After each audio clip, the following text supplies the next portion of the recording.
Harper Audio presents The Living, a novel by Annie Dillard, performed by Laurence Luckinbill.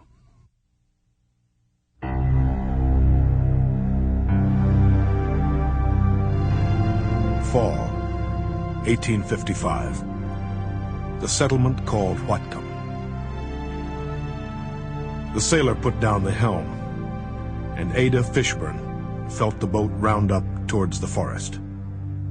She stood in the bow, a supple young woman wearing a deep-brimmed sunbonnet. She carried her infant son Glee in her arms. Without a sound, the schooner slipped alongside a sort of dock that met the water from the beach. This dock represented the settlement on Bellingham Bay.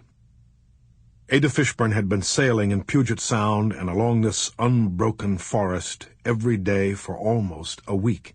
The same forest grew on the islands they passed, too. The tree trunks rose straight. She'd seen enough of this wall of forest to know that even when the sun shone full upon it, it was always dark. From behind her on deck, Ada heard her older son, Claire, singing a song.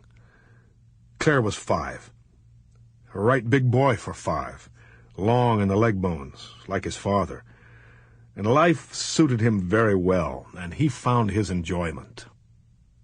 She glanced back and saw her husband, Rooney, moving their 4 barrels, their 5 crates, their 4 kegs, and the rolled feather bed to the rail. Young Claire climbed up on everything barefoot as fast as Rooney set it down. Rooney tied the 2 cows and gave the ropes to Claire to hold, and the boy sang to them, half dead as they were. Neither man nor boy glanced up to see where he was getting off, which was a mercy, one of few, for she herself scarcely minded where she was since she lost her boy Charlie on the overland road.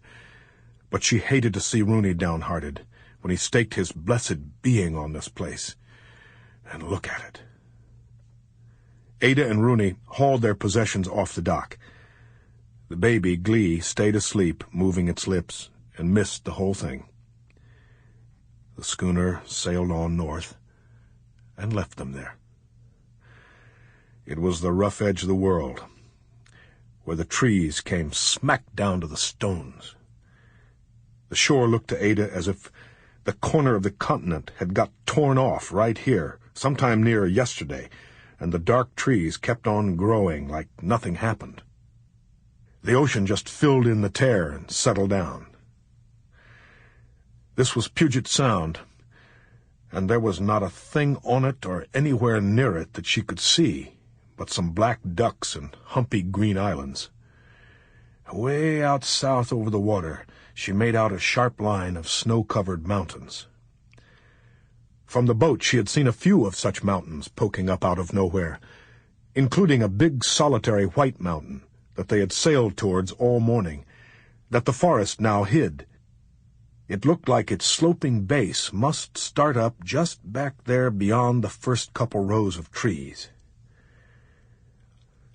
God might have created such a plunging shore as this before he thought of making people. And then when he thought of making people, he mercifully softened up the land in the palms of his hands wherever he expected them to live, which did not include here. Rooney inspected the tilting dock. Ada tried to read his expression, but she never could, for his bushy red beard seemed to grow straight down out of his hat, and only the tip of his nose showed. She watched him tear off some green grass blades at the forest edge and feed them to the spotted cows. Then he disappeared part way up a steep trail near the dock, returned, and set off up the beach. Ada stayed in the silence with their pile of possessions. Deep inside the bonnet, her bow-shaped mouth was grave. Her dark brows almost met above her nose. Her eyes were round and black. She made herself look around. The beach was a narrow strip of pebbles, stones, and white old logs laid end to end in neat rows like a necklace where the beach met the forest. Sample complete. Ready to continue?